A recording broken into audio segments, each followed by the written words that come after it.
लाखों लोग civil services की तैयारी करने की ठान तो लेते हैं, लेकिन उस दौरान उनको बहुत ही मुश्किलों का सामना भी करना पड़ता है। अनअकैडमी आया है एक सीरीज के साथ जहां पे आपकी सारी प्रॉब्लम का सलूशन होगा। आज के जो हमारे एजुकेटर है वो है प्रवीण किशोर सर, जिनको 25 साल से भी ज्यादा एक्सपीरियंस है और उनके टॉप रैंकर्स जैसे 3, 6, 13 एंड मेनी मोर है। चलिए मिलते हैं सर से। Hello sir. हेलो। तो सर सबसे पहले हमें ये बताइए कि सोशियोलॉजी को ऑप्शनल क्यों लिया जाए? देखिए, किसी भी ऑप्शनल के लिए ये मेजर क्राइटेरिया स्टूडेंट लेते हैं कि ये ऑप्शनल ज़्यादा स्कोरिंग है, ये ऑप्शनल कम स्कोरिंग है, इसमें ज़्यादा लोगों का रिजल्ट आता है, इसमें कम लोगों का रिजल्ट आता है। ऐसा कुछ है नहीं। ठीक है, आपको पहले किसी भी ऑप्शनल के कैरेक्टर को फाइंड आउट करना पड़ेगा कि इसका कैरेक्टर क्या है, और दूसरा आपको अपना इंटरेस्ट फाइंड आउट करना पड़ेगा। जब तक आप सब्जेक्ट के कैरेक्टर को नहीं समझेंगे और अपने इंटरेस्ट को उससे मैच नहीं करेंगे, तब तक आप अच्छा स्कोर नहीं कर सकते। तो मैं पहले बताना चाहूँगा कि सोशियोलॉजी का कैरेक्टर क्या है। सोशियोलॉजी एक एब्स्ट्रैक्ट डिसिप्लिन है। एब्स्ट्रैक्ट डिसिप्लिन का मतलब ये होता है कि उसमें रेगुलरिटी को हम लोग डिस्कवर करते हैं, और सोशियोलॉजी में रोट लर्निंग का स्कोप नहीं है। तो अगर किसी बच्चे को इस टाइप के एब्स्ट्रैक्ट डिसिप्लिन में इंटरेस्ट आता है तो he must go for this optional. कोई भी सब्जेक्ट स्कोरिंग जैसे नहीं होता है। Student score, subject is not scoring. As far as the past results are concerned, in the last 25 years, I have given around 200 results, including second ranker in 2017, last year 2021 rank 3, then last year 2021 rank 6, rank 13, earlier in 2018 rank 15. So overall in my 25 years career, I have given around 200 results who are working throughout India and even abroad. If I look at the profile of these students, they come from diverse background. ऐसा नहीं है कि किसी एक background के student ही आते हैं। कई बार तो ऐसा हुआ है कि पॉलिटिकल साइंस में ग्रेजुएट स्टूडेंट वो मेरे पास सोशियोलॉजी पढ़ने आए हैं एंड दे हैव क्वालिफाइड। ठीक है, हाँ, ये बात सही है कि आजकल इंजीनियरिंग बैकग्राउंड के, बेसिकली आईआईटी बैकग्राउंड के बच्चों का ज़्यादा होता है।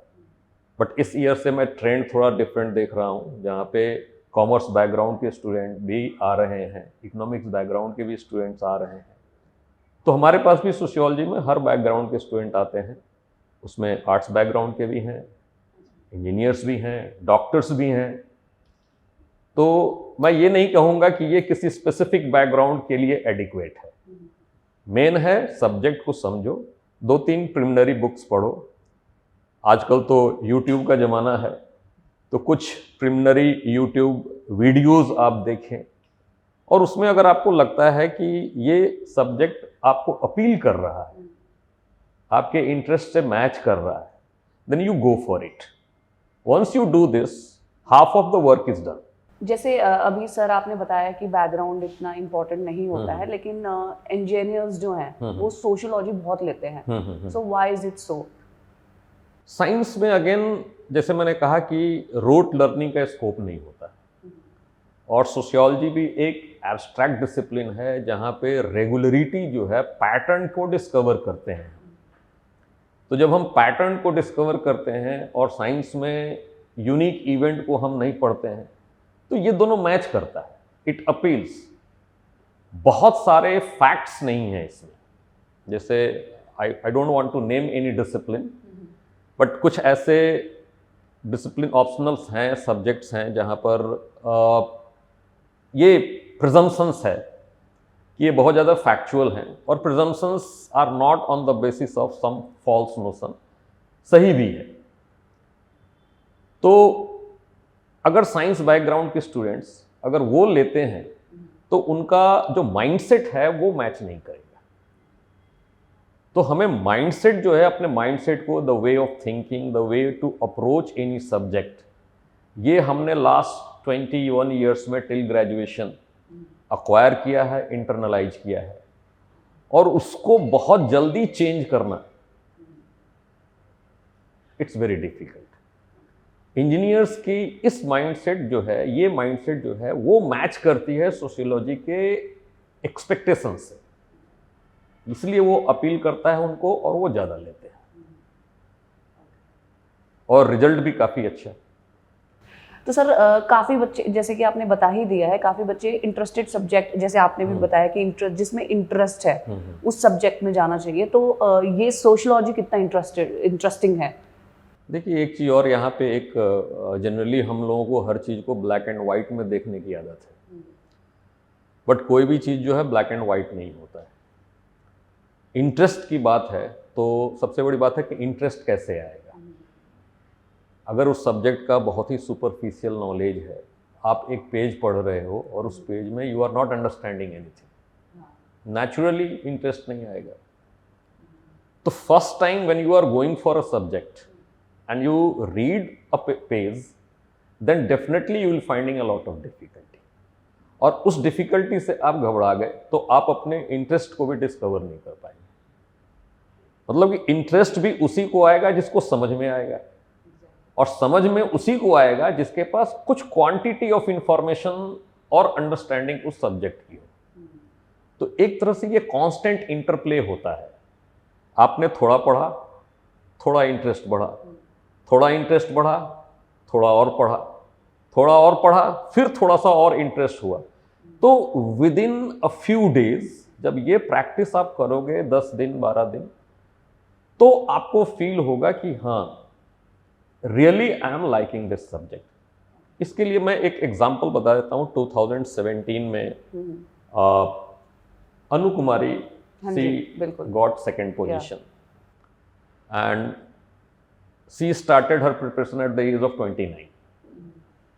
उसके पास समय बहुत कम था, 2 ही अटेम्प्ट बचे हुए थे, एक अटेम्प्ट वो ऑलरेडी लॉस कर चुकी थी, और सेकेंड अटेम्प्ट के समय हमारे पास मेरे अपने इंस्टीट्यूट में जहाँ मैं पढ़ाता था, वहाँ पे एक प्रोग्राम चलता था, test series, sociology test series, और उस टेस्ट सीरीज में हम टेस्ट पेपर देते थे, एग्जामिनेशन कंडीशन में उनका एग्ज़ाम लेते थे, and after that around 80 to 90 hours I used to discuss।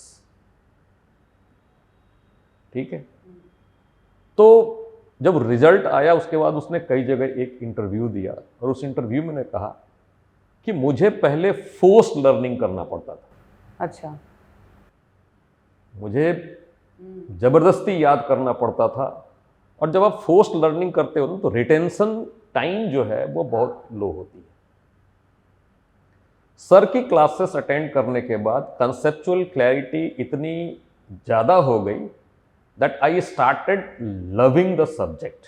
That was the words he has used, and you can get those statements on various platforms, in her interviews, in magazines etcetera, and that is third party, not on the video of my institute, third party institute. I think DKT is one such where she has told this, and that year 55th rank was from my class, and other ranks were also there, and they scored more than 300 marks. तो कहने का मतलब ये है कि interest भी तभी आएगा जब आप पढ़ोगे, उसको समझने का कोशिश करोगे, उस आदमी के साथ टाइम दोगे। हाँ, ये बात वही हो गई हस्बैंड वाइफ बिल्कुल, कि जब तक एक दूसरे के साथ टाइम नहीं दोगे तब तक एक दूसरे को समझोगे नहीं, और जब समझोगे नहीं तो कन्फ्लिक्ट होता रहेगा। तो सब्जेक्ट भी एक तरह से, मैं वाइफ तो नहीं कहूंगा, उसको हस्बैंड मान लो, कीप इट अबव यू। बिल्कुल सही एग्जांपल दिया सर, एक्यूरेट। और वैसे जो है आप उसको थोड़ा थोड़ा समझने का कोशिश करो। अब बिल्कुल ही ना समझ में आए, it's a kind of dating जो करते हैं हम लोग, क्यों करते हैं? एक दूसरे को समझने के लिए करते हैं, ठीक है? तो फिर डेट करने में टाइम वेस्ट तो लाइफ का इतना बड़ा डिसीजन है जहाँ पे रिस्क बहुत ज़्यादा इन्वॉल्व है, मतलब कि आइदर यू आर इन और you are out, there is no in between position. Civil services का ये एक सबसे बड़ा इशू है। तो यहाँ पे आप थोड़ा डेट करो अपने सब्जेक्ट के साथ, उसके साथ डेटिंग पे 2-4 बार जाओ, समझो उसको, समझने के बाद अगर अपील करता है then go for it. Okay. तो सर जैसे सोशियोलॉजी है, इसका मार्केट ट्रेंड क्या है और कितने टॉपर्स इसमें निकलते हैं, कितने चांसेस हैं इसमें अच्छा स्कोर करने का? देखिए यूपीएससी में कुछ सब्जेक्ट्स पॉपुलर हैं, मैं सिर्फ सोशियोलॉजी की ही बात यहाँ नहीं करूँगा। जैसे सोशल साइंसेस के ऑप्शनल्स जो हैं वो ज़्यादा पॉपुलर हैं। उनमें जैसे आजकल सोशल साइंस में साइकोलॉजी पॉपुलर नहीं, सोशियोलॉजी पॉपुलर है, हिस्ट्री पॉपुलर है, ज्योग्राफी पॉपुलर है, पब्लिक एडमिनिस्ट्रेशन पॉपुलर है, पॉलिटिकल साइंस है, एंथ्रोपोलॉजी है। तो ये 5-6 सब्जेक्ट पॉपुलर है। बट इसका मतलब ये नहीं है कि कोई मैकेनिकल इंजीनियरिंग लेके क्वालिफाई नहीं करता है या कोई एग्रीकल्चरल लेके क्वालिफाई नहीं करता है। प्रॉब्लम वहाँ पे ये है कि गाइड्स जो हैं वो बहुत कम अवेलेबल है, क्योंकि number of students come appear होते हैं। तो हमें इकोनॉमिक्स भी देखना पड़ेगा इस वेंचर में, जहाँ economic viability of the subject जो है काफ़ी रिड्यूस कर जाती है। तो वहाँ पे आपको गाइड करने वाला, प्रॉपरली कोच करने वाला बहुत ही लिमिटेड लोग हैं। तो कुछ लोग अपने इंडिविजुअल कैपेसिटी और इंटेलिजिबिलिटी के बेसिस पे हो जाते हैं। इन सब्जेक्ट्स को लेने के साथ ये होता है कि हमें गाइड और कोच अच्छे अवेलेबल हो जाते हैं मार्केट में। एक तो डर आपका खत्म हो जाता है कि फियर साइकोसिस में आप जब रहेंगे तो हमेशा आप वैसिलेट करते रहेंगे, फील करते रहेंगे कि पता नहीं मैंने सही किया, गलत किया। तो वैसे सिचुएशन में क्या होता है कि आप जब इन सब्जेक्ट्स को लेते हैं तो आपकी वो फियर साइकोसिस खत्म हो जाती है। Means you are no more fearing of the subject. Ample material is available, ample guides are available, excellent teachers are available, including me. Of course, sir, of course. Right? So you have someone to walk with you. There you have to walk alone. Sociology में specifically जैसे मैं कह रहा हूँ कि 5-6 जो discipline है उसमें sociology I think one of the most popular, because it has given for the last 20 years, my experience is it is giving a constant result. Consistency is there, right? So वैसे situation में एक तरह से ये appeal करता है कि हाँ 12%, 13% लोगों का जो है, जो अपीयर होते हैं उनका सक्सेस रेट 12 to 13% सोशियो में है। अदर सब्जेक्ट्स का जो है वो किसी का 2% है, किसी का 3% है, किसी का 5% है। तो ये भी काम करता है। पास्ट रिजल्ट्स, सक्सेस क्या होता है वो काम करता है। और IITians जब लेते हैं अच्छे इंस्टीट्यूशनल बैकग्राउंड के हो जाएगा, ऐसा कुछ नहीं होता है। सब्जेक्ट लो, पढ़ो, and when you are getting guide from any teacher including me, try to go beyond them, क्योंकि आपकी इंडिविजुअलिटी आपको सक्सेस देगी।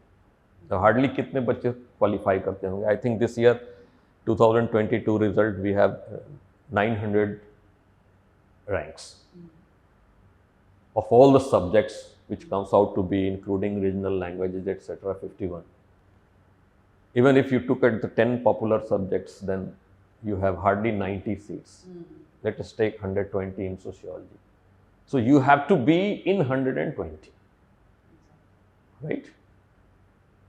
You have to compete with people of excellent academic background.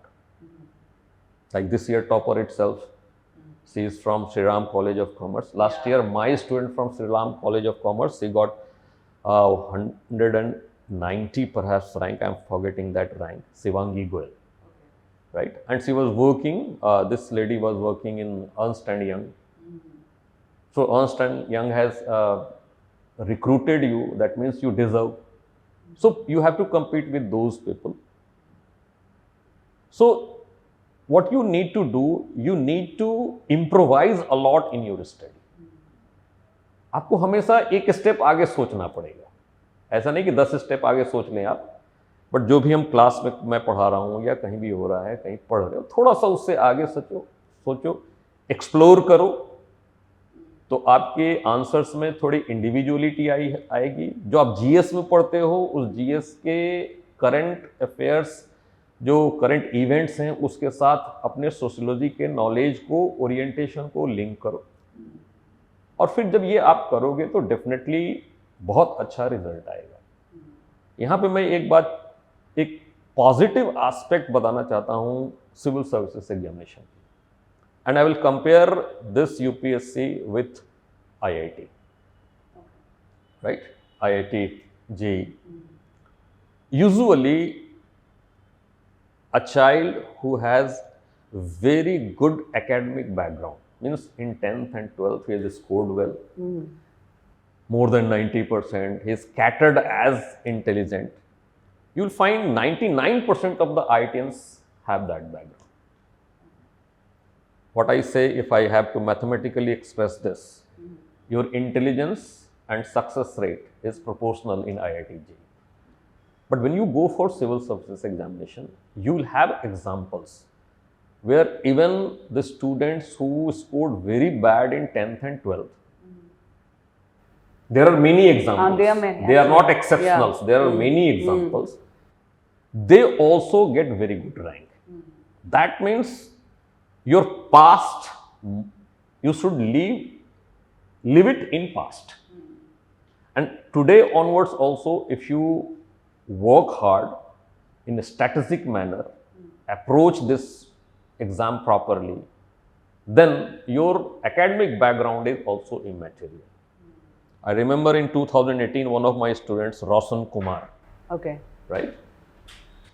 He was online student, and some other organization was conducting online for me.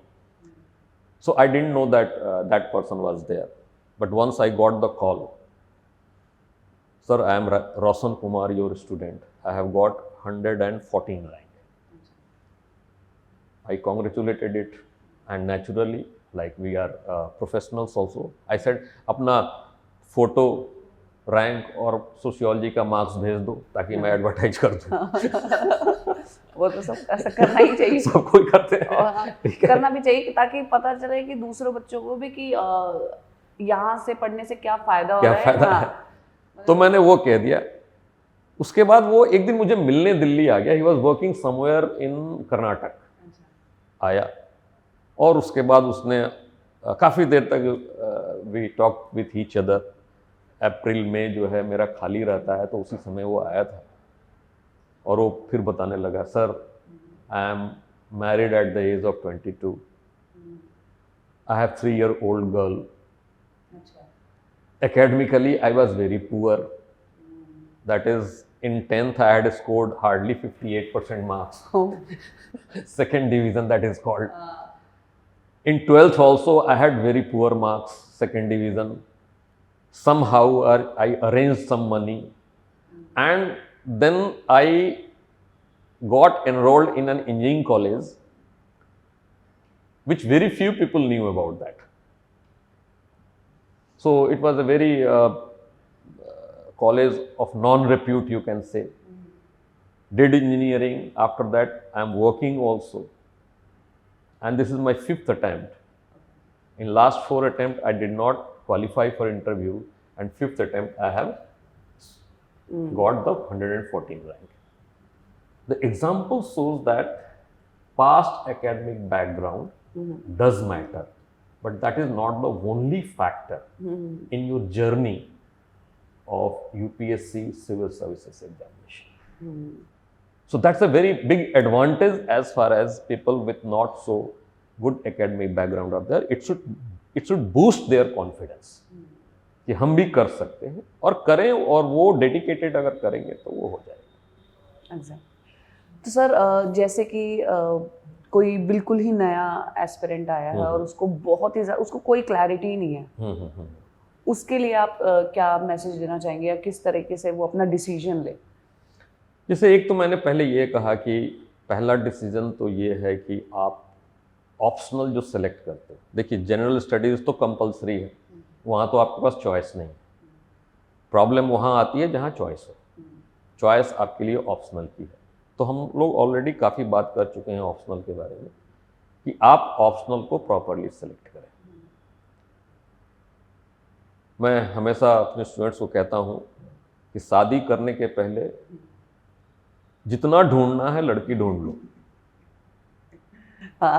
सुंदर हो, पढ़ी लिखी हो, अच्छे फैमिली बैकग्राउंड की हो, एक्स हो, वाई हो, जेड हो, जितना ढूंढना है ढूंढ लो।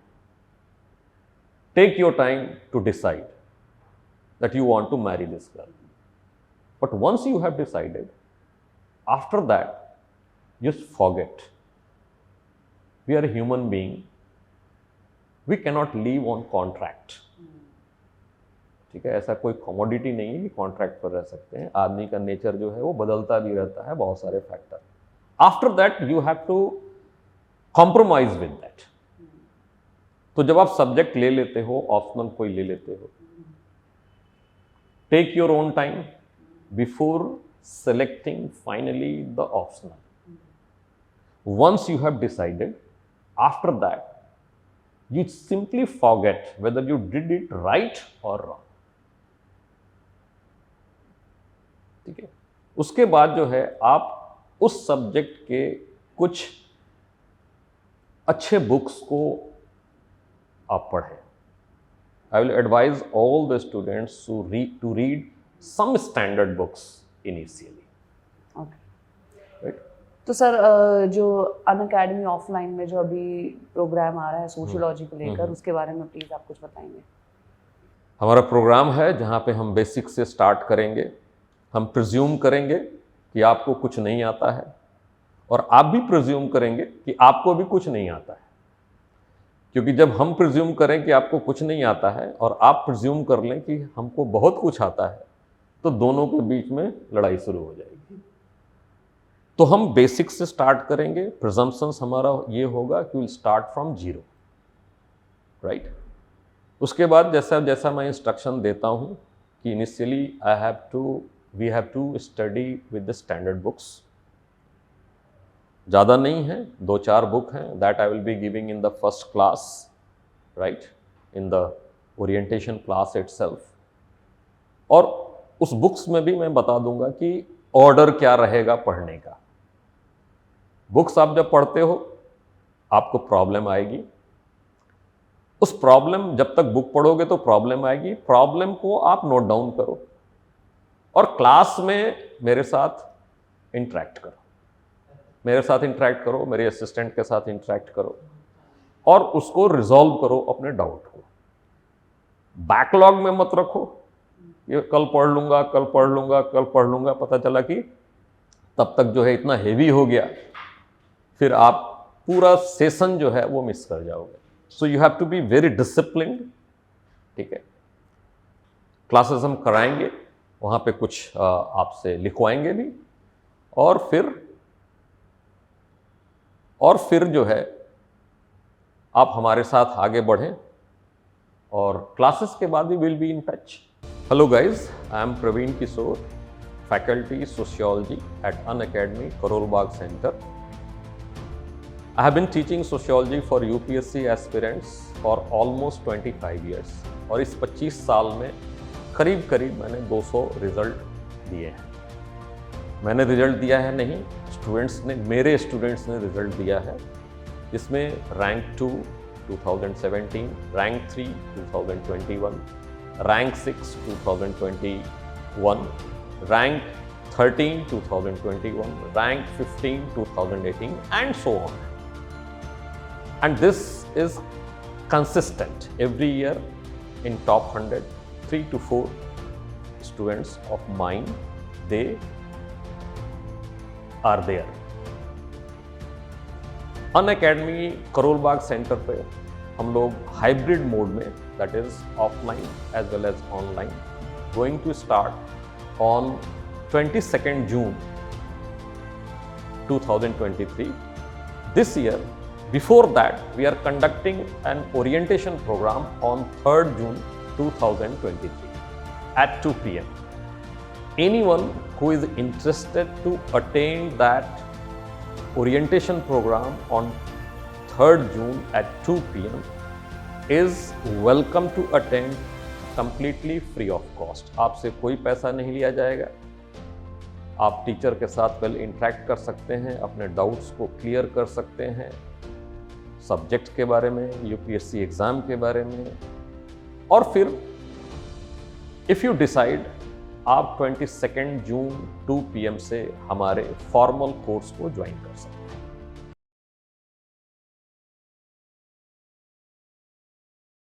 Unacademy. Let's crack it.